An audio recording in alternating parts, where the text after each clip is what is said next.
this is Governor Bobber. I like Good Day Doctors. George Allen here. Good day, doctors.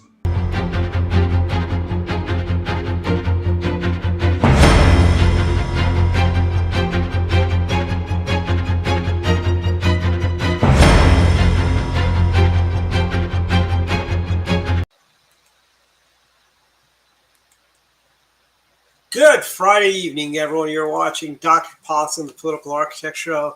Dr. Thornton is off tonight, and Dr. Tomlinson is busy. So you got Don and Dwight today.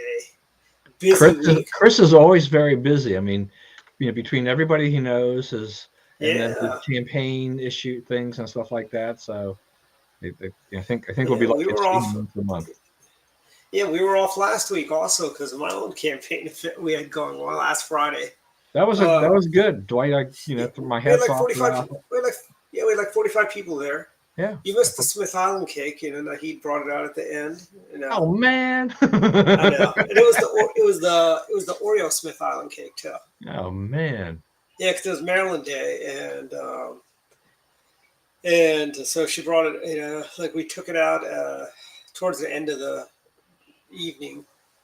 That would have been too late. I kind of have a general rule that I won't eat anything after 8 o'clock anyway. So yeah, that's good. Yeah, so maybe soon we'll do the show in the studio at some point. Yeah, well, we'll see about that. That if we ever do that again, I'm gonna have to do some massive cleanup again. Although I'm finding this actually works out so much better. We can get people from around all over the place, like especially for the Direct Line show, we can get. Yeah, no, I agree with you. I mean, I think there's something about being together in the same room and doing things. Yeah. Mm-hmm. But this from a convenience standpoint, mm-hmm. You can get guests for Direct Line, things like that you couldn't get otherwise. Yeah, I don't think we could do Direct Line in the studio because you know how hard it would be to get a guest. Yeah. To come out to the studio every Wednesday. I mean, we'd never have gotten Governor Allen, Governor Gilmore, Governor Ehrlich, Governor McCrory, Scott Walker. We never would have gotten any of those guys. Yeah, I mean, and that's pretty much it. I don't know that unless you're the big networks, you're not going to. It's harder to attract people into a studio kind of setting of any kind. So yeah, using any kind of Zoom, Restream, StreamYard, whatever function, this is the way to go. Yeah, very true, and it's one of those things is like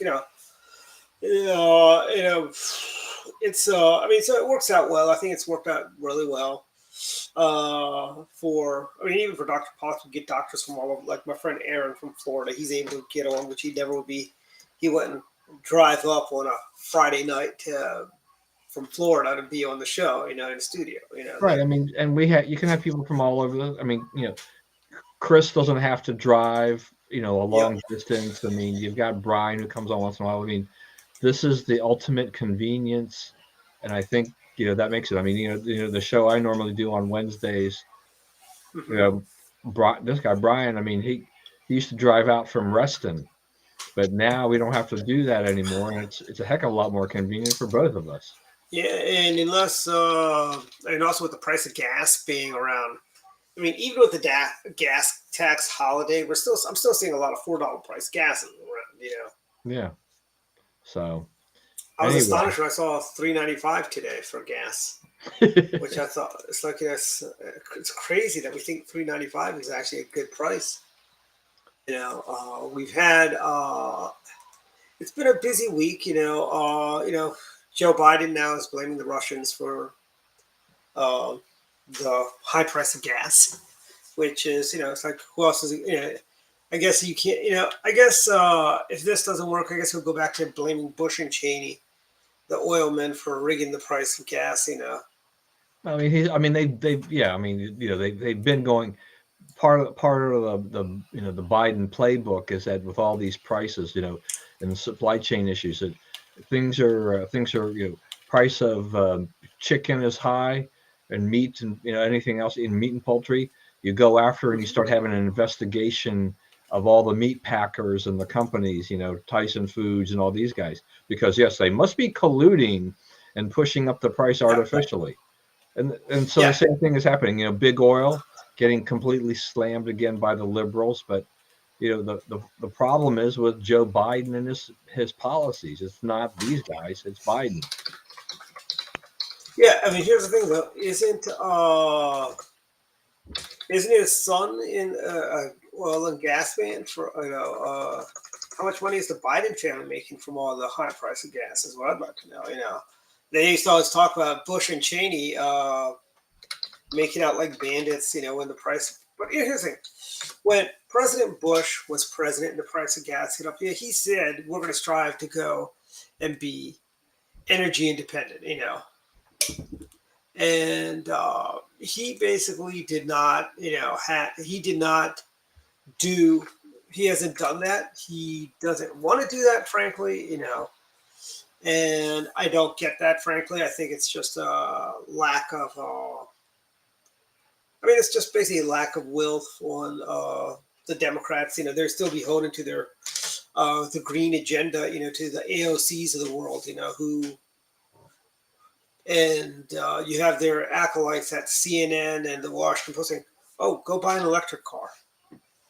And we were talking before the show. The cheapest electric car is basically is roughly around $42,000, which compared to a $70,000 Tesla or a $80,000 Hummer EV or a $100,000 Tesla. Or it's affordable for some people, But even the new Cadillac Lyric is going to be about $59,000, which isn't bad. It's not as bad, I should say. For the average person making say $70,000, $75,000 a year, we're kind of excluding Montgomery County because Montgomery County is a little different, where the average income is about $150,000. I think I think that's the average income in Montgomery County. It's $150,000. I don't know. I've never come anywhere close to that. Yes, and I tell you, I was doing a interview with the Teachers Association. Their big thing is about affordable housing for people who can't afford to live in Montgomery County, and I'm thinking you don't have to live in Montgomery County. You can live in other counties. Why would you want to live here? Frankly, I think the county is not what it once was. It's overcrowded. I think we have a lousy infrastructure. We need to fix our roads. We need to fix our schools. We need to fix a lot of things. Well, okay, so that's an interesting thing that you mentioned here about teachers and can't afford and things like this. Well, yeah, they could possibly, if they're whining about that, they could possibly afford. It'd be more affordable if they would, work for income tax, property tax cuts, things like that. But obviously, they're already tied into the Democrats. The Democrats are the ones that keep pushing up our taxes and adding on to regulations and things like that. Those all have a cost, and those costs drive people out and make the area unaffordable. Look, my wife will talk about we need to get like a Rambler style house, so we don't have steps. As we're getting older, we can still make it up and down the steps fine right now. But I'm like, where am I really going to go? I don't think I could find something affordable in the county anymore. Even your own split level is probably like $600. I'd still pour a lot of my money to getting another home. There's not the old thing. For a few years ago, I thought I could sell this home and buy a cheaper home, smaller home, and pocket the difference.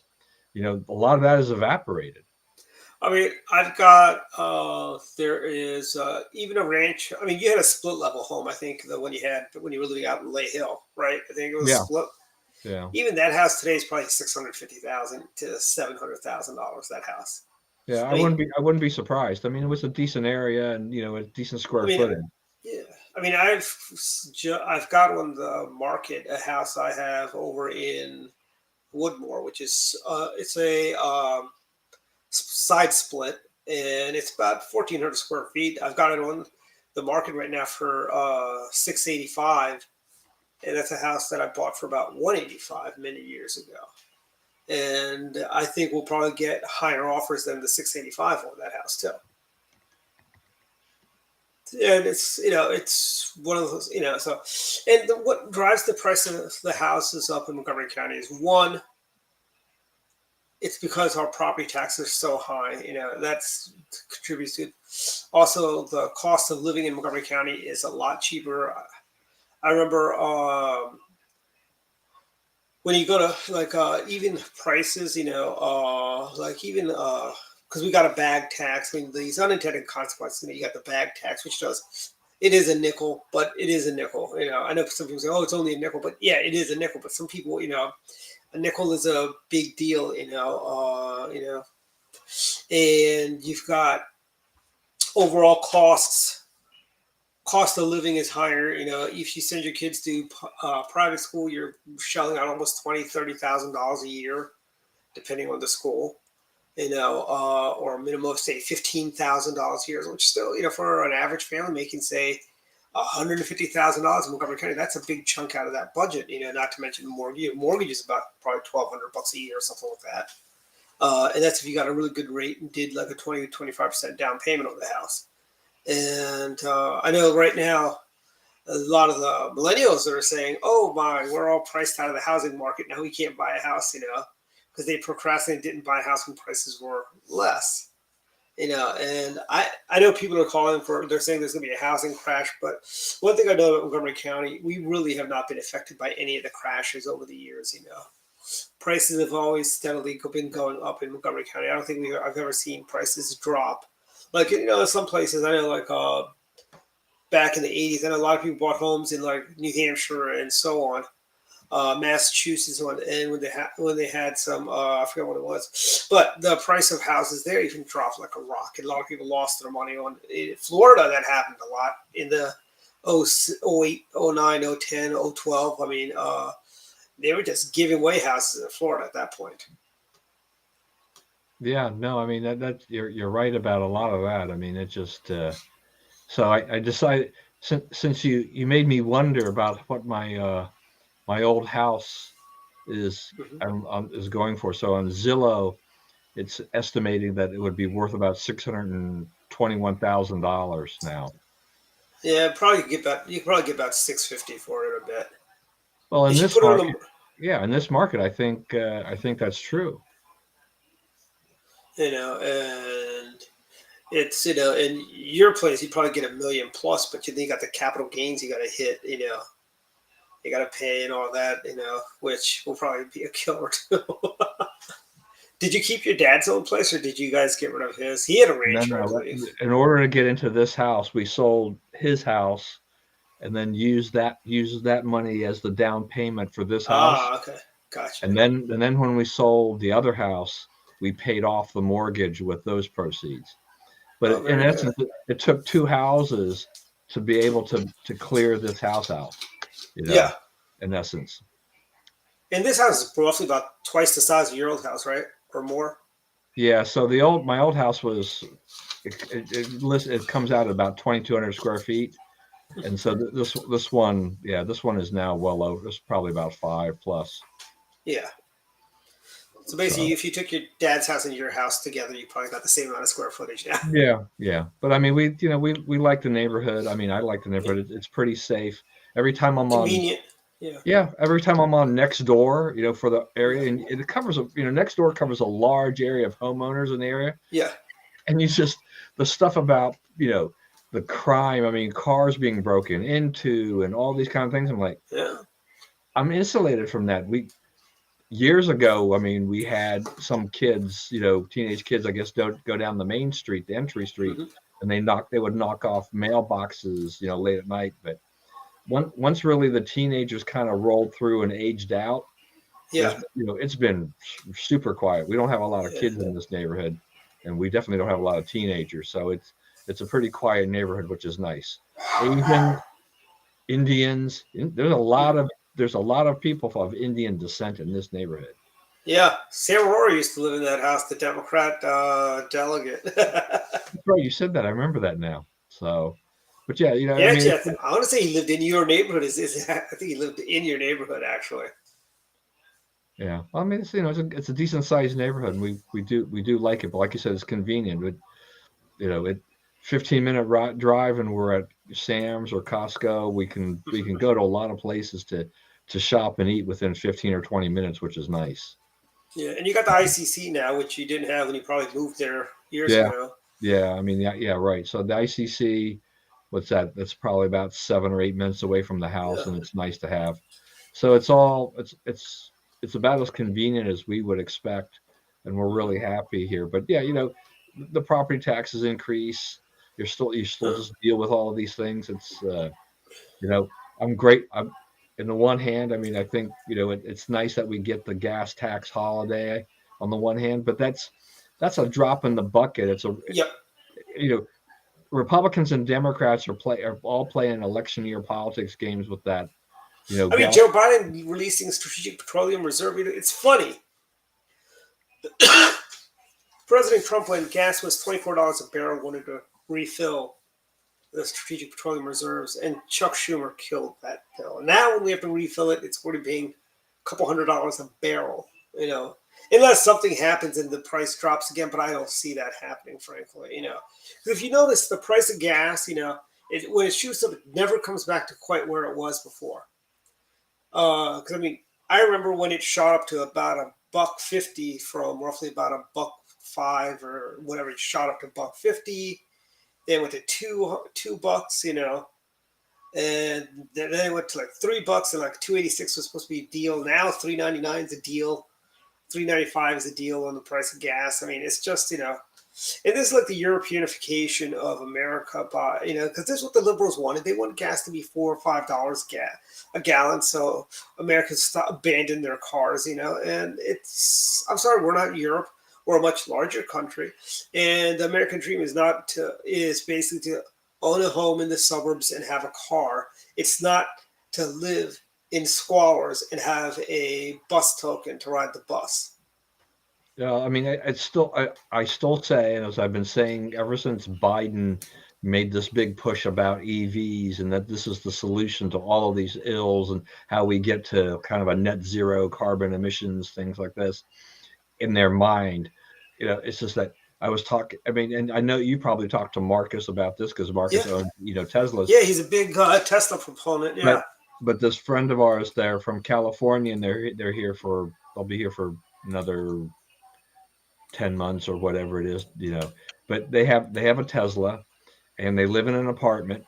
And I asked him yesterday, I said, so, are you going to a supercharger to charge up? He says, no, he decided that, talked to the landlord, and the landlord says it was fine to plug into the 110. So, he does that, but overnight he basically gets the car up to about a 45-mile range, because it's just such a slow charge, and everything. He's hardly ever used the fast charger since he's been out here, which was like last August. But this is the problem. Exactly. I still want to know exactly what are they planning to do with all these people. If everybody gets an EV, when you live in an apartment in a condo complex, how are you supposed to be charging your cars through 110? And who's going to be paying to put in a supercharger in your parking lot?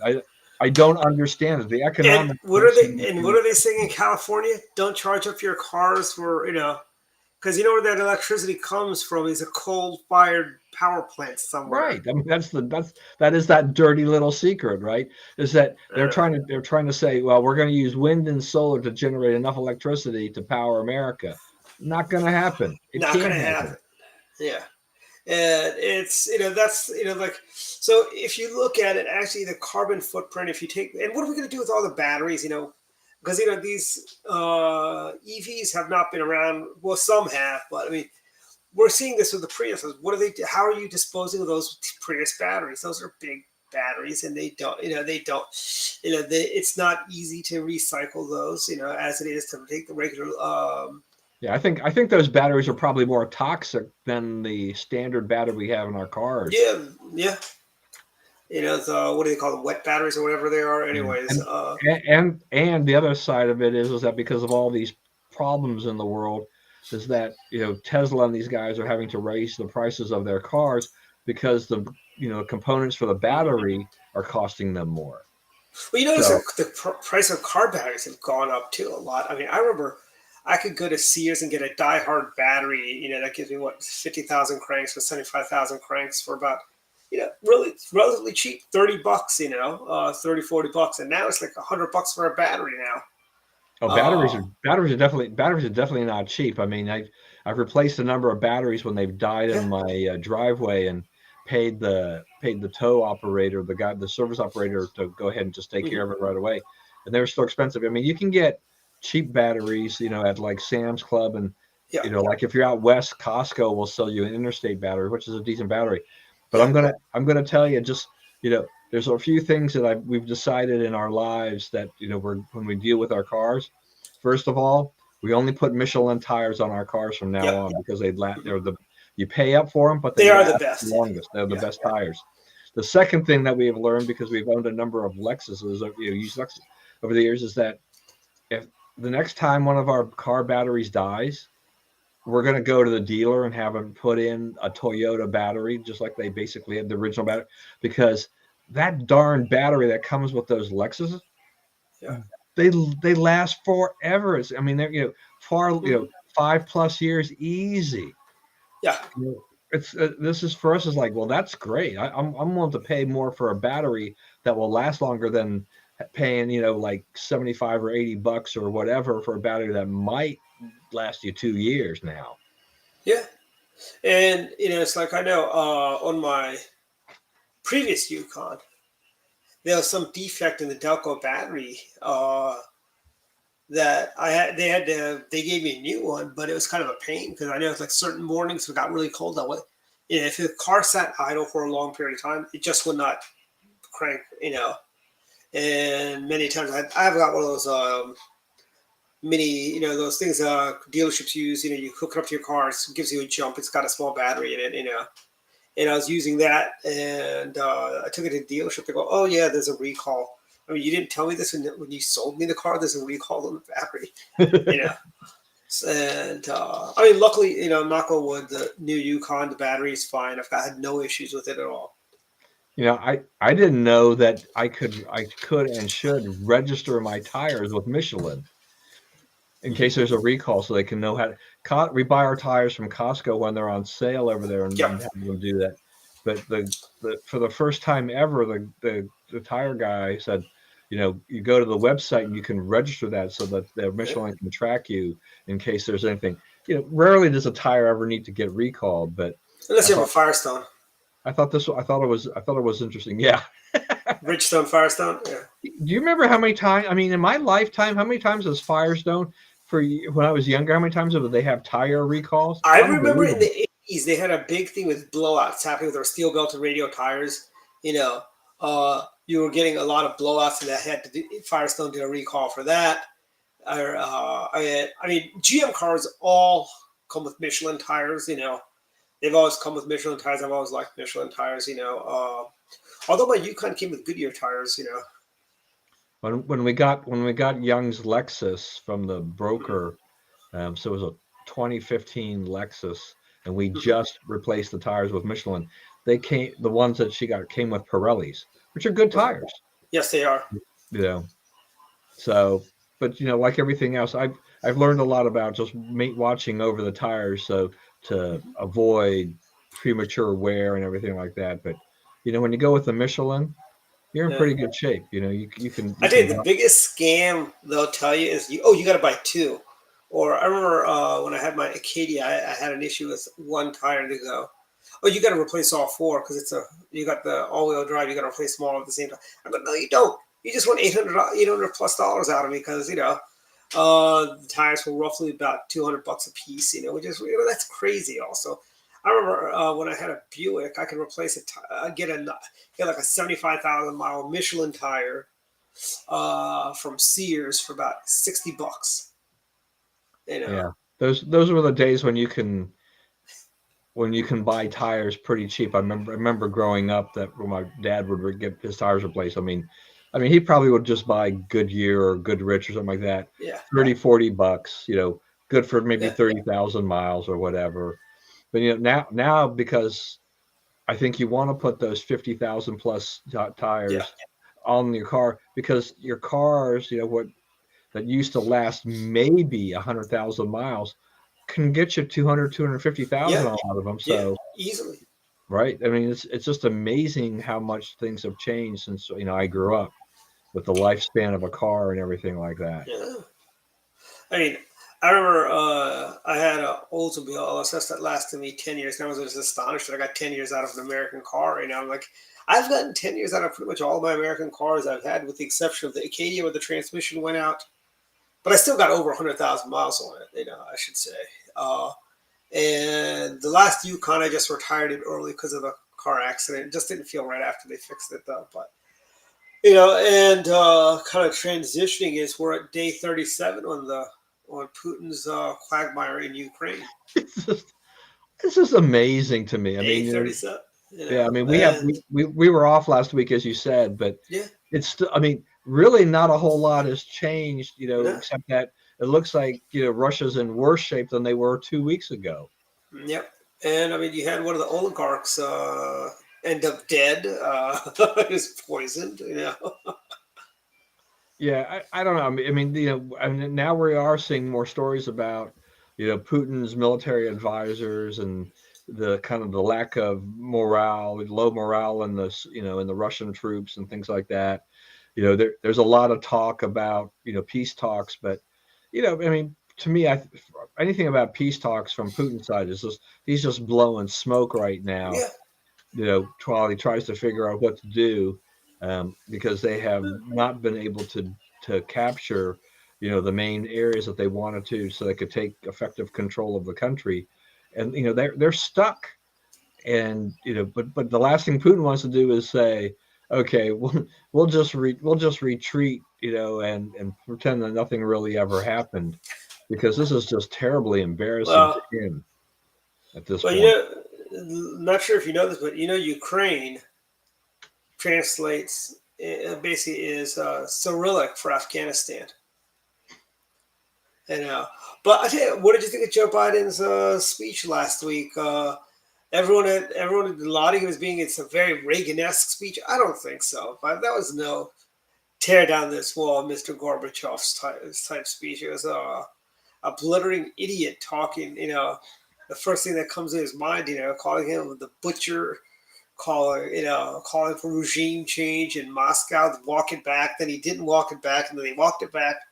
So it's like, such indecisiveness from the Biden White House. It's like, does the left hand even know what the right hand's doing there? And it's another example too of just that, Biden has to stay on script, and he went off script when he said some of those things, and then it caused a problem within the administration to try to, like you said, walk it back, and then he disputes walking it back, and it gets to be a big, kind of mess for them, in trying to deal with that. I mean, those were stern words. I wasn't really expecting him to say that, but it's not really going to move the needle just because. Also, I think it's too little, too late. Frankly, stern words. It's like punishing a child after he's wrecked a car, burned the house down, and just got caught shoplifting, and that's when you start giving them the stern words, when you should have given the stern words when he drove the car. Yeah, well, I think that. I mean, look. I mean, if Biden was really serious and really feels that way about Putin, I mean, our intelligence is good enough that we knew that he was likely to do what he's done. Mm-hmm. Therefore, you can go in there and try to have some kind of preemptive strike to convince him not even to think about it. And instead, we let him come in. I mean, there wasn't much Ukraine could do on its own, but the U.S. could have done some more things to have slowed that down and prevented it, and they didn't do it. And now they're trying to backfill on this, and it's really not having a whole lot of effect. I mean, there's no doubt that Russia, and the citizens are suffering from all the sanctions and everything else that have been imposed, economic sanctions and things like that. But Putin is showing his true colors at the same point in time. It's like he doesn't give a darn about the citizens. He has a whole different agenda. Yeah, and but it's really sad. Like a beautiful country is being destroyed, as a matter of basically American indecisiveness. I had a conversation with a mutual friend of ours, Don, about countries like India and Brazil siding with the Russians. And he made an interesting point. I didn't look at it quite at that angle, but he goes, look at the leaders of India and Brazil. They were very pro-Trump. And Biden would, when Biden comes in, he starts sucking at the Pakis in Pakistan again. And he goes, you notice these people, these are people that Biden has treated like crap. And he goes, what do you think they're going to do? They're going to side with him. It's an interesting point, but I still think, right is right. And frankly, they don't need to be doing business with Russians, frankly, but they are. I mean, this is clearly a good versus evil battle going on here. Yeah. And what I see with India and, and Brazil and things like that are just countries that are looking at their own interest in terms of we need things from Russia. So, we're not, we don't want to get cut off, so we'll do this. But that puts them in a weird position where they're now going to wind up finding themselves more isolated from others that are saying, look, you can't do this. I mean, clearly the majority is on one side. You are now siding with the evil empire, in essence. What represents an evil empire is like, this is not good. No, and here's the thing: you can't. Supposedly India is the world's largest democracy. What are you doing standing with the authoritarian, despotic leader in Moscow, opposed to standing with the freely elected Zelensky in Ukraine, a democracy? Democracy should be standing with democracies. They shouldn't be, I'd expect this from Indira Gandhi's India. This guy Modi, who is a free market guy, he's a capitalist, and him siding with the Ruskies, it's kind of disappointing. And, like as my friend said, he goes, it's probably because it's more political with Biden cozying up with Pakistan is the reason they're probably doing this, while Trump, things were really good with India. Actually, with President Bush, 43, things were really, the Indian government was, more in line with our worldview. I mean, they sided with us, on a lot of points, during the Bush era and this whole, they got look, the Swiss are known for their neutrality, are not staying neutral in this thing. Sweden, another country that didn't see fit to get involved in World War II, decides to get involved in this. Another, a lot of those Scandinavian countries that are always been historically non-aligned, neutral. Very pacifist in their nature, and they're now saying, I think we need to join NATO. This act of naked aggression scares them to death. Yeah, Finland. They're right. They share a border with the Russians, and they've had some historical incursions back over the years, from the Russians, And by the way, we got a sponsor tonight, Don. Oh. Yes, it's the law office of Cox and Stefanelli. Let me run their spot, because they are our sponsors. It is. Does that mean we all get a check? Maybe. Here we go. Here it is. The law office of Cox and Stefanelli. Has your business been classified as not in good standing and had its right to operate relinquished? Do you want to keep operating even though the law says no? Then Cox and Stefanelli are the team for you. They can help because they've been there. In 2016, Dan Cox's law firm was deemed not in good standing and forfeited its right to do business in Maryland. But that didn't stop him. Jordana Stefanelli has 2 law firms and they both forfeited and are still not in good standing. But she keeps on practicing law. Cox and Stefanelli can show you how to do it too. Have a wealth management firm that's had some problems? So has Jordana. Her investment company was branded not in good standing by the state of Maryland and forfeited. Regulators said her business was engaging in dishonest and unethical practices, told her to cease and desist, but she's still going. When you're facing serious business ethics problems, you need a team who's been there and done that. Call the law office of Cox and Stefanelli today. Who put that together? That's brilliant. That comes to the minds of literally Dan Cox. I'm trying to think who that is. The Kelly Schultz for Governor campaign. That's a brilliant ad. I love the whole Law and Order, theme in the background and all that. But that's when I look at that now, I mean, I didn't realize all that stuff about those two, but those two are peas in a pod. Yes, they are. And as you know, one of those peas is also very pro-Russian. Here's the thing about that I don't understand with candidates like this, and it goes all over the country, is that when you've got those kinds of issues, Yeah. why are you running for public office unless you have actually worked this out and you have got a decent explanation for this? Because it's like, for me, I look at that, if I'm just the average Joe voter, I'm like, why would I want to vote for any one of those people? There's nothing there there's nothing that they do otherwise that tells me that they can offset the dishonesty that is shown in that ad. Yeah, I mean, it's and here's it. Dan Cox is a one-term delegate. What is he thinking running for governor, frankly?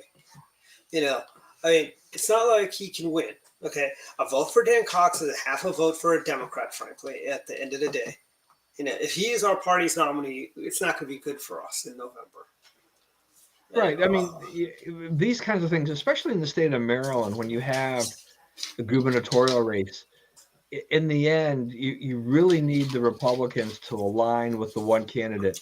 You don't need Kelly Schultz to have to waste a lot of money during a primary effort, valuable money where they need to really spend in the general election. And it becomes a nuisance. It's kind of like swatting a fly away and everything like this. Yeah, Cox doesn't stand a snowball's chance of actually winning the nomination, but he's a nuisance in the meantime, and you got to deal with the nuisance in the meantime, and then you can't really focus and really work on the campaign the way you really want to. The Republican focus here, Kelly Schultz's focus, should be squarely on the Democrats, their agenda, no matter who's going to run, who's going to be their nominee. Yeah. But you've got this little dog or whatever, this thing nipping at her heels, that you just want to kick away at this point in time. It's unfortunate that we have a lot of our friends, people that we mutual acquaintances of ours, that are diehard Cox supporters, and they need to go to psych eval. Yeah, like our friend Ilario is a dyed-in-the-wool Dan Cox guy. Yeah. And it's like it's like a lot of our friends on the shore who I like a lot are very, very pro Dan Cox, And here's the thing. This is what I've seen is a lot of this is the second coming of Brian Murphy. Look at the people that are supporting him. You have our past MDGOP chairman, failed chairman, Jim Pelora. You have Carmen Amadora, another Brian Murphy person. You've got, and you've got a lot of the Murphy crowd is with Dan Cox, I'd like to think, that, it's like, these are kind of like, I don't know if you ever listen to Dan Bongino on the radio every now and then. Once I was listening, I noticed he was kind of trashing Larry Hogan a little bit. I'm like, I go, a little green there for the fact that this guy actually managed to get elected in Maryland. You didn't.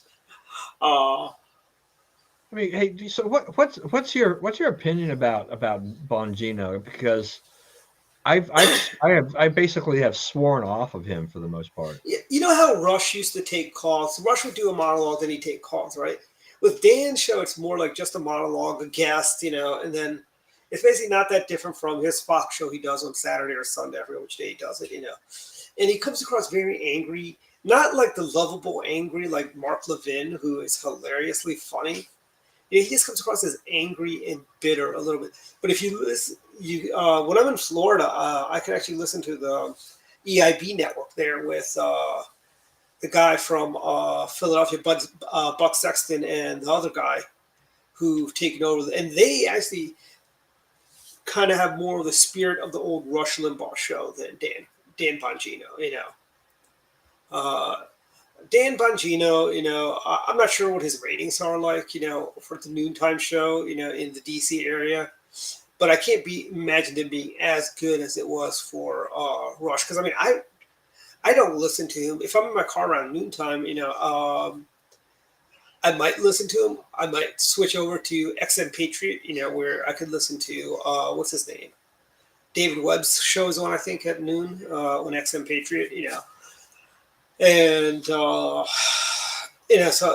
like I'll listen to MAL for Chris Plant and Larry O'Connor in the morning. Then I'll listen to Vince Colonnese and Mark Levin in the evenings. And then you have See, my feeling about Dan, we both have known Dan for a number of years since he was a candidate here, but it's just that he kind of launched his career. Rush, the Rush model is to be informative and entertaining. Yes. I'd say that the informative part, Bongino can be, because I think he is smart in that. The entertaining part, that's not Dan Bongino. Yeah. That's not part of his persona. It's not in his DNA. And so it makes it much harder to listen to as a result for 3 hours. Exactly. And here's the thing, we have no love lost for 60 minutes, We know 60 minutes, like he's been harping on that 60-minute Hunter Biden and that Leslie Stahl interview, And I'm like, it's not new. This is 60 minutes. It's a pattern for 60 minutes. I mean, he might not be, well, actually, I'm not old the Westmoreland interview, but the General Westmoreland interview where CBS had to shell out a lot of money on that for that interview, where they basically falsified a lot of stuff. And then, they also, I mean, this is CBS. This is their MO at CBS.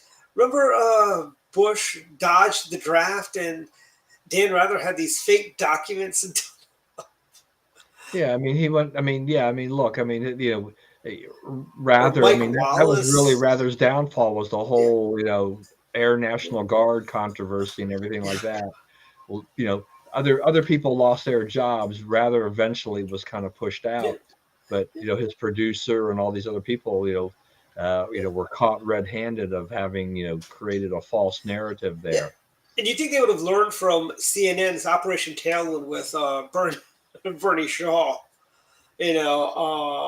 when they got in trouble for falsifying, and what's his name? Not Arthur Kent, but who's the guy there? The Baghdad guy, the pool reporter who was there during the first Gulf War. I'm trying to think. Arthur Kent? Is it Arthur Kent?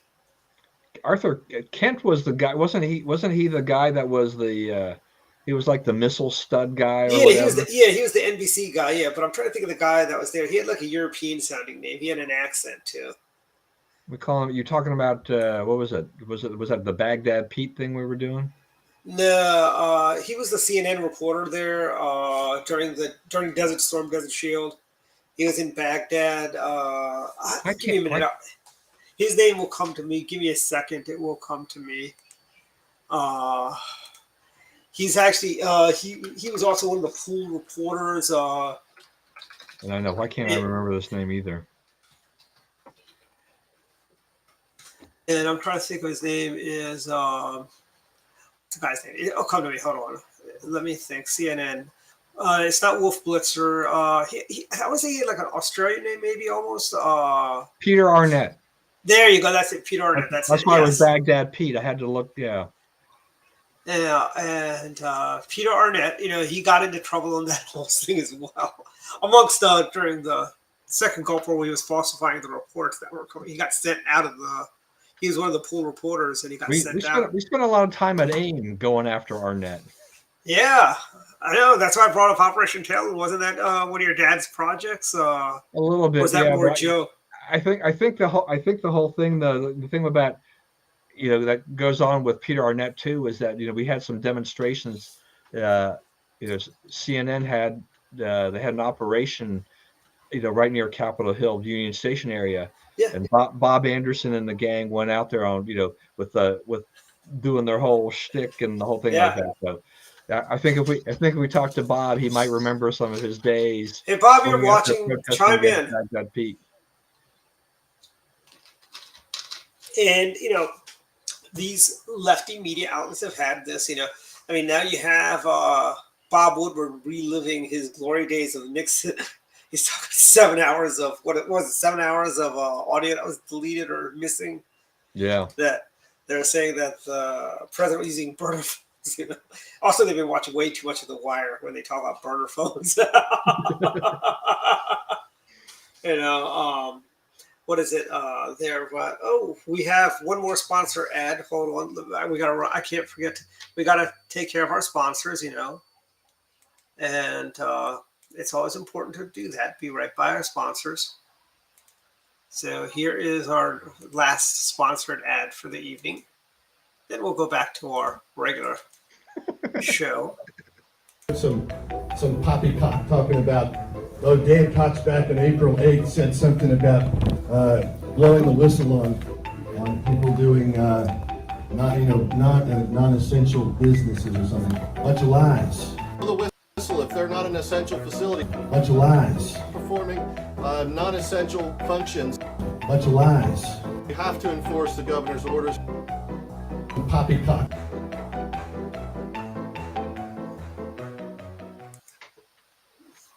So is that another Kelly ad? Yes, that was another literal Dan Cox. Yes. I'm gonna just have to say I don't know who's responsible for putting them together for a campaign, but kudos to whoever that is.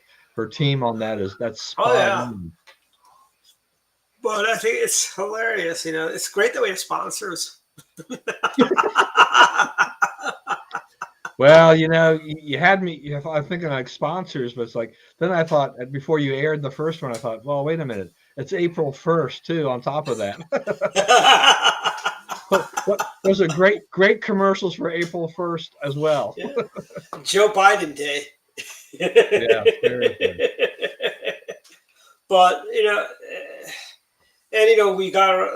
we should be seeing what the new congressional map looks like this week or early. I should say early next week if it's going to be passed or I don't know. Has Hogan signed? They said. Yeah, what was the deal with that? The judge had said I thought it was supposed to be done by Thursday. Yeah. Though I think they were going to appeal the ruling or whatever. Mm-hmm. It's still very messy. I think in the long run. They restored Andy Harris's district to the way it was.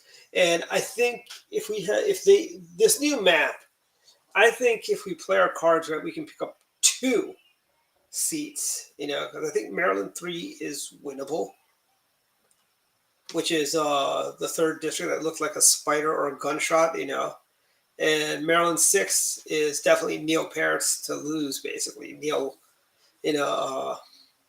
I know we might have some Johnny-come-latelys jump in, who may or may not live in the district even, some maybe pro-choice Republican, who says one thing here, another thing out in Western Maryland, may jump in. But Neil's the one who's been working so hard for that CD6 race. Neil should be our guy pretty much. And he'll be great in Congress when he goes there. So does that? That's all Neil's effort, right? So yep. You can't in Maryland. He can't run for 2 offices, right? Yes. So he's going to give up his seat. I wouldn't mind if we switched it around because I think I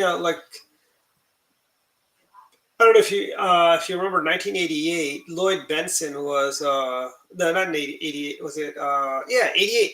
Lloyd Benson was elected to the Senate, and a lot of people say, well, I guess they were delusional. They go, what's he going to do if he gets to be vice president? They go, he'll just resign his Senate seat, and take the vice presidency because he was on the ballot for Senate as well as VP.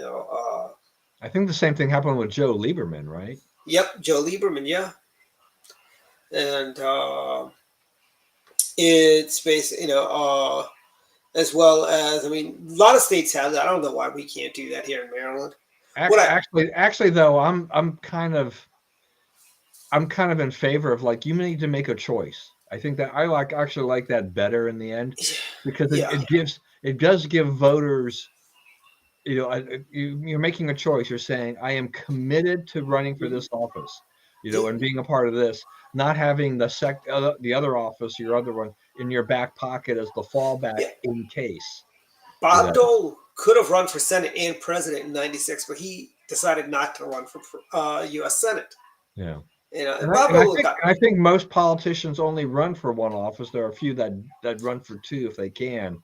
Lloyd Benson, John Kerry, John Edwards, Joe Lieberman. Why are you only naming Democrats? Because that do it. You know, Dan Quayle gave up his Senate seat when he was Bush 41's running mate. And then we had, I mean, Republicans tend, I mean, John McCain didn't give up his Senate seat when he ran for president, you know, also, you know, which he initially was going to, but then he decided, oh, it doesn't look like I'm going to win. I'm just going to be part of history here and be jolly gosh darn it happy to be part of history, you know. And there is, you know, the other thing about that too is, I mean, there's always the risk when you run for two offices that, you know, the job that you had, say it was a Senate, Congress, or whatever, Yeah. that the voters might not vote for you, you know, for that office. They may think, oh, like, well, they really should be committed to this other one. We're just, you know, there's a decent candidate running for this other office. We'll just vote for the other guy. Yeah. Honestly, I think John Kerry should have resigned his Senate seat when he ran for president. I think if you're running for president, it'd be good if you gave up your Senate seat if you're a U.S. senator, because, you know, you're only a part-time senator at that point, you know, and you're running around. You can't be in New Hampshire and in Washington doing your job at the same time, you know. Or do this. They could take a leave of absence while they're gone, and the governor of the state can appoint a temporary senator that would just kind of be like your substitute senator from that state, you know. That would be, yeah. I mean, that's an interesting, you know, thing there, because I mean, I think that has always kind of, I've always looked at that and thought, you know, is that the way it should be? That, you know, while they're running for a nomination, I mean, you have all those Democrats, all those Republicans that jump in for the presidential race in any given year, but, you know, they're sitting U.S. senators or whatever. They're not having to give any of that up while they pursue the other office. mm-hmm. Yeah, I mean, there probably ought to be some stipulations like, look, if you're going to run for this office, which means that you're going to be very busy on the campaign trail and you will not be able to participate in congressional business or Senate business, then yeah, you need to resign or whatever, and so that, or save up your vacation days, you know, because most of you guys aren't going to get past Iowa, so save those vacation days. Don't take a vacation, you know, work some overtime. You know. Right. And if you do that, then basically, if you do take the leave of absence, in essence, you basically forfeit your right to vote on anything that comes up while you're running for office. Yep. So you're not scurrying back to cast a key vote for the Democrats or whatever. Yeah. You know, that's part of the risk equation of like, okay, I'm going to run for president.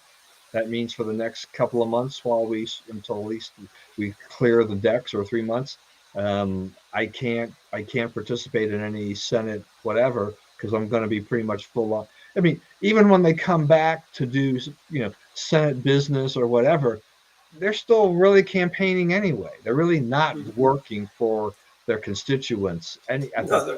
So. I mean, today Matt Foley went down to, reporter for the Free Beacon, went down to Cardin's office, Raskin's office, and Van Hollen's office. They're all closed. I love that. I love that. And it's like, you know, what's the matter with you people? You know, it's like, you know, I remember, you probably remember this, you know, interns used to have to answer the phones on Fridays, if you recall, back in the days. And Jeff would answer the phones, or Allie would answer the phones at AIM, and every now and then get a funny guy calling in, asking to talk to Reed. We used to have that free Congress too on Fridays. I remember April Hoheimer was telling me that there's a guy that used to call up wanting to talk to Paul, and you know, he just won't get straight from Paul. Okay, the guy says he was sleeping under one of those basically a radar blocking blanket, and wears a metal tinfoil on his head so the CIA can't control what his thoughts are. And I'm thinking, like, you know, that's a fun Friday tradition. So I used to, for a while, I'd call up Chris Van Hollen's office when he was in the house, and I go, hey, you know, I'd like to speak to Chris, you know, and they go, oh, Chris is at lunch. I go, no. I go, the senator's at lunch? They go, no, Chris, there's somebody in his office that was named Chris also. So I go, no, I want to talk to Chris Van Hollen, you know. Then they go, well, sometimes they say he's on vacation or he's busy, you know. Like, I love when they say he's on vacation. I go, when did he go on vacation? And sometimes they go, oh, he's been gone for about 2 weeks. I go, I didn't see any requests come across my desk for leave time. You know, he didn't ask me, and I'm his boss. He works for me. And because I'm one of his constituents in Maryland, I think, don't you think it's? I go, do you take time off without letting Chris Van Hollen know that you're taking time off? I don't think so. You think he'd extend the same professional courtesy to his employers by saying, "Hey, I'd like to take some time off," and I mean, in this day and age of email, I mean, he could put up a little poll: can I take vacation or not? Yes or no. And if the more people say no, you can't go on vacation. It's just too bad. It's one of those critical times of year where we need you to work. And I remember my favorite one was once when I called up and the woman says, he's not here. I go, well, tell him it's his boss. He needs to talk to me. And they go, no. And I'm like, well, look, I'm sick of this. You're fired. So just clean up your desk. And if you want, you can write yourself a little recommendation that I'll be happy to sign it for your next employer. You work for me also, and your boss is fired too. And those are the good old days. I'm carrying on that Friday tradition of the crazy guy calling into the Senate offices or House offices, Now you can't do it as much with caller ID and all this other fun stuff, Yes, that's for sure. All right. Well, we're down to the last about 4 minutes. You want to move on? Yes. Yeah. Final thoughts. Yes. So, Don, why don't you start off? Final thoughts. All right. Jen Psaki, White House press secretary, apparently is negotiating. Yeah, exactly. Is negotiating to leave the White House and go to work from MSNBC, which is a perfect fit for her ideologically. I guess the idea is that she would either be some kind of commentator or maybe even get her own show on their streaming service or whatever. First of all, Peacock, is she going to be is this going to be her? This is going to be the animated series, Jen Psaki animated. It'll be more interesting. I'm sorry. I cannot imagine. I mean, if MSNBC is thinking about putting her on the streaming service and giving her a show, how that would be. I mean, Simone Sanders, who used to work for Harris, has got a show on their streaming platform, but I can't imagine that these things get much traction or much viewership, and I can't even see the internet. I mean, she was questioned apparently during the press conference about this and whether or not she should be able to stand behind the podium if this is going on, which is a good question as to she's representing the administration, but she's also negotiating for a departure to work for a news network. I think this is a lot like this goes back to what the politicians we were talking about running for office or doing whatever.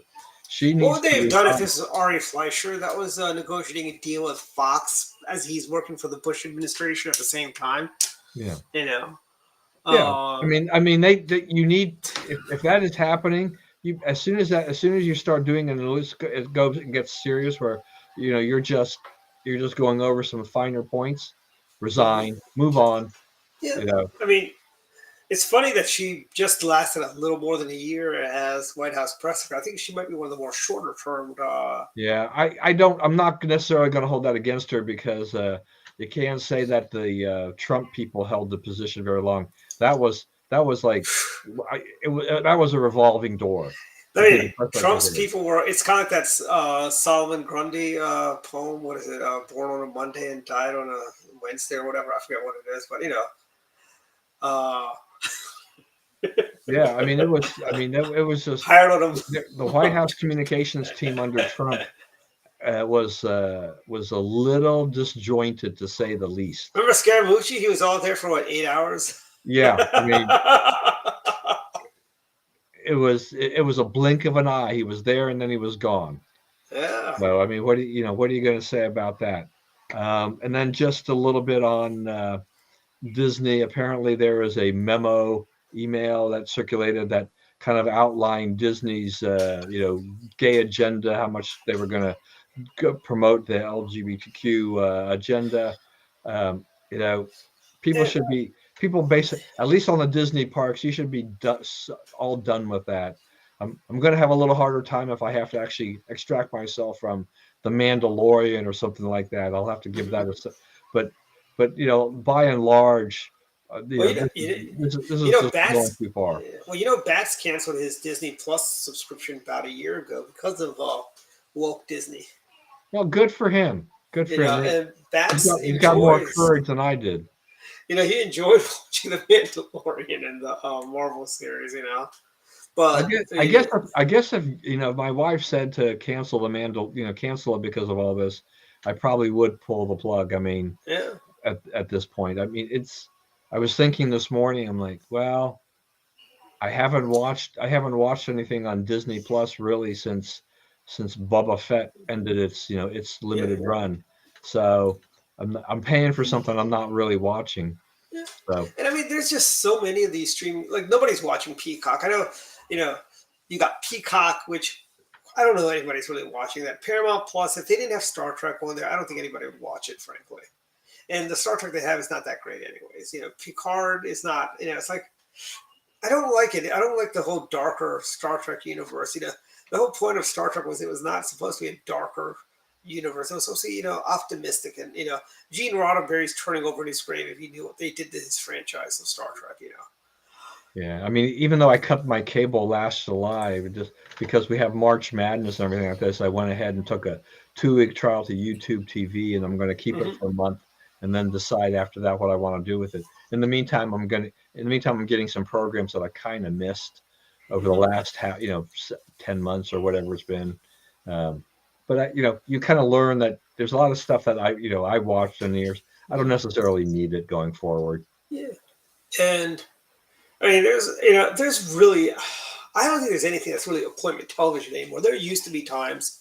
I mean, granted, we got DVR, you can record it whatever you want, but there is nothing really on television where I gotta say, oh, I gotta stop everything. It's not like the old days where Tuesday night stop everything to watch Who's the Boss and whatever the ABC Tuesday night, or the A Team on NBC, or you bring up some great classic programs, the things I loved. or Knight Rider on Friday night, or Different Strokes on Saturday nights, or the Wonderful World of Disney. But that was a powerhouse for NBC. That was their 7:00 block to go up against 60 Minutes, and it actually did pretty well against 60 Minutes, And that was the old Disney when they actually, can you imagine Disney doing Swiss Family Robinson today? Yeah. Well, I mean, back in those days, I mean, when you watched The Wonderful World of Disney, you always had an intro from Walt Disney. Yeah. I mean, that part, that time, the Disney family, those were good, moral people. Yeah. The people who are the descendants of Disney now are all wokey, right? They're all lefties. Yeah. I mean, I tell you, I was joking with Bats about this. I mean, you heard about the newest Disney princess. It's going to start off as a prince, and he's going to be a transgender. He's going to identify as a princess. And he goes, I know you're joking, but Bats goes, that's already in the work. They're already working that story. Yeah, I mean, there was a meme that had a whole bunch of those things about the Disney Classic Collection come out, and it's like Snow White privilege, and stuff like that. But it's funny to look at that, but it's probably not that far from the truth based on the direction they're going. It's like, what is it? They're going to have, what is it? Mulan, instead of Mulan being a girl pretending to be a man, she'll be transgender Mulan. Yeah. By the way, Disney did not say anything about the Uyghur internment camps. That was maybe a few miles from where they shot Mulan, the live action version of Mulan. Just saying, But they're all concerned. They're all concerned about the Florida, lefty, labeled "Don't Say Gay" bill, which is not what that is. Okay. That is just ridiculous. As a part-time Floridian, I've got a message for my one woke neighbor in Florida and any other woke people that live there in Florida. There's no wall keeping you inside the great state of Florida. There's 49 other states you can go live in if you don't like Governor DeSantis's position. Because I've got news for you guys. He's going to win a second term. He's going to be a 2-term governor of Florida.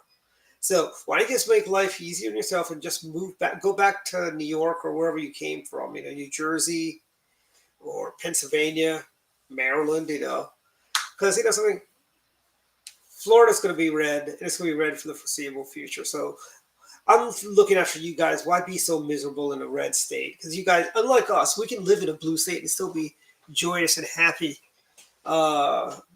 you folks in Florida, and then when you're miserable, you make everyone else miserable. And Florida is the happiest place in the country, frankly. It's hard to be in a bad mood when you're in Florida. What gets me about this is just how the media has portrayed this particular now law, Yep. and really what it was a preventative measure to make sure certain things couldn't be taught to up to to third graders and below. Yeah. It's not happening right now, right? It's actually not being taught in schools. They're saying they don't want to do it. And realistically, it's like, exactly why should teachers be teaching anything about gender identity to kids under the age of 8, in essence? I mean, this makes Absolutely sense, right? Absolutely. It's like, it's like this crazy. It's just, it's like that old movie that was a great movie, by the way. Anyone who hasn't seen it yet, who might be under the age of 30, Mad World, and the sequel to that movie. I believe the villain was Mr. Hal from Gilligan's Island was the villain on there. But great movie, but we are living in a mad world, frankly. Yeah, exactly. What are your final thoughts? My final thoughts are building on my telling liberal Floridians, just move out of the state. I don't want to see you be miserable, and you being there is going to make me miserable. So let's just make everyone happy. You move out, I'll be happy, you'll be happy, and everything will be fine. You can go back to New York and vote for the second coming of Mario Cuomo. Not Mario Cuomo. Which Cuomo was this? Governor Cuomo. They can go vote for him.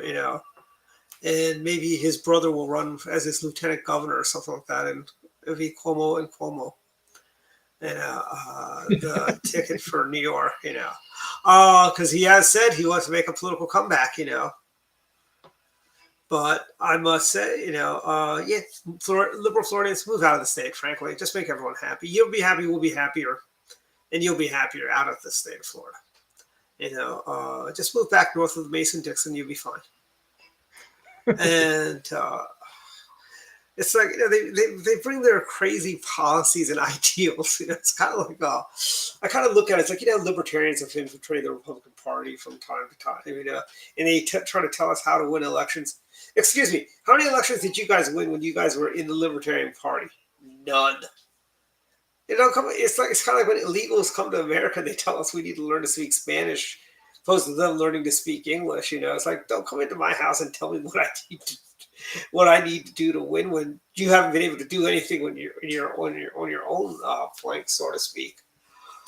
It's just like, liberals, they come down to Florida, they go, oh, this beautiful, taxes are low, but they still vote like they're living in New York, or Maryland, or wherever, But my other final thought is we've got a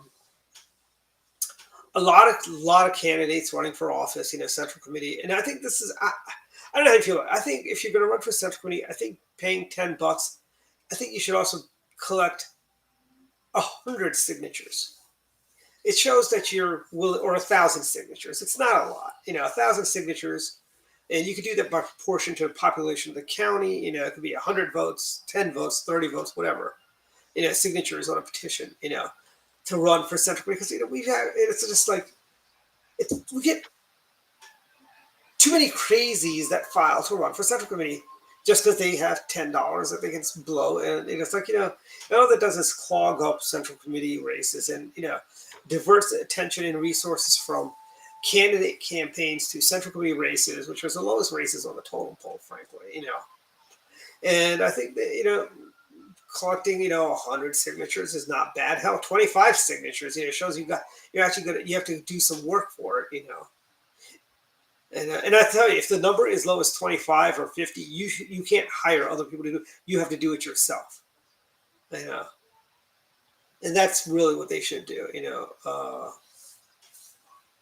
But that, and my final thought, last Friday was Maryland Day. Happy belated Maryland Day to everyone. And hope you all had some nice Smith Island cake and various Maryland affairs. Old Bay on anything, And we'll be back next week with another exciting show. And if you guys want to hang out with some of the doctors next week, Pizza with Dwight at Armand's in Rockville, come on out. That's a fundraiser for my campaign for county council at large. Come on out, $5, 6 to 8 o'clock. I think. Yeah, 6 to 8. Where's the Armands? Rocco Pike, across from Congressional Plaza. You know where the old Magruders used to be, where they tore it down and put condos by the Verizon store? Yeah. Halpin Lane. Yeah, it's right there. Okay. Yeah. So come on down. It's like $5. You know, where else are you gonna get a pizza for $5 in this age of Biden inflation? Frankly. Then go down the street and buy some crumble cookies. Yes. Yeah. There's a Crumbles, and also actually, you know, years ago, I don't know if you remember, there used to be the Magruders used to have a bakery there. The Magruders that was there, and they had really good cookies there too at the Magruders. And on the other side, there used to be a Visual Systems, which is gone now. I remember Visual Systems. Now they basically them and Lipman's got together, and that's the Plaza Art Supply is them. But they don't have the same variety they did with their Visual Systems. I spent a lot of money in Visual Systems during my days in architecture school. Vellum was really expensive, very expensive. You know, watercolors are crazy expensive when you get, and acrylic paints are crazy expensive. Wasn't Utrex like that too? Yeah, yes. And I don't think Utrex is around anymore. Are they around? I haven't seen one forever. I don't know. Yeah, because you know, back then, this is before Staples. If you needed an architecture scale, a T-square, a 30, 60, 90 triangle, any of these things, you know, it's like if you needed one of those, you had to go to either there was a place called Tom Carpenter in downtown Silver Spring that did office supplies and drafting supplies, Lippmann's, and you had Visual Systems. There was no Staples, and Staples didn't carry architecture scales or engineering scales. So you were paying like, and templates used to be, they were very expensive. And you know, when you're doing architectural drawings, there's a segment where you got to do renderings. You got to buy acrylic paints for that. You got to buy color pencils, charcoal, chalk, and it's not the chalk you buy is not that cheap chalk you can buy, and it's not the Crayola chalk. It's like it's a fancier chalk. They need to buy spray to spray on the chalk so the chalk doesn't fall off or whatever, you know, or smudge. And it was a whole chore. I'm looking it up. It looks like you can buy Utrex's. You can go online. It just doesn't look like what it used to be. Yeah, I don't see something that says like find a store. I mean, there's a lot of places that are like that. Yeah. And there used to be a lot of other. I used to buy. There was a place that back they used to have architectural drawings also actually mechanical drawings, I should say, not architectural drawings, in high schools. And the school system would order from a company called Hurley and you can actually get a student if you sent them a copy of your student ID, you can get them at student prices. So it was not bad. You know, then you have the Maryland Book Exchange is another place you can go to buy architectural supplies and stuff like that. Is it? Are they still in business? I don't know. Somebody told me they moved, but I haven't been able to figure out where they moved. Now there's a Target where they used to be. The last time, I mean, I took my kids out there years ago. They were right by where a lot of the they're permanently closed. The Greek houses were. Yeah, they actually moved over to where the Latza Pizza is, which is also closed. So did you go to what is that new place, Frank and Pepe's or whatever? No, we're going tomorrow, 1:30. Tomorrow. If you'd like to join us. And by the way, I don't know if you saw the books, the Maryland bookstore. They've actually expanded their collection of stuff as well. You know, University of Maryland's bookstore on campus has gotten a lot bigger and fancier than it was. Yeah, I mean, the last time I was there was before the pandemic because I went up for their Maryland Day celebration. I was going to go this year, but it's also my niece's graduation, so I'm going to be going to Florida for her graduation from University of Florida, Gainesville. So you mean April 30th weekend? Yeah. And that's going to be crazy because I'm going to have to go down there and then come back. We got our convention. Are you coming to Ocean City for the convention, your farewell convention? Yeah. Yeah. I'm not going to drive over there. I'm done. Jackie will carry your proxy if you want. She's going to be there. It's fine with me. Yeah, so. Anyways, that's about it for Final Thoughts. We'll see everyone next week and hope to see some of you guys in person on Thursday night. And then we've got we might have a surprise guest, by the way, Thursday night. A candidate for governor, or lieutenant governor, I should say. So, yeah, cool. Thank you, everyone. Good night, everyone.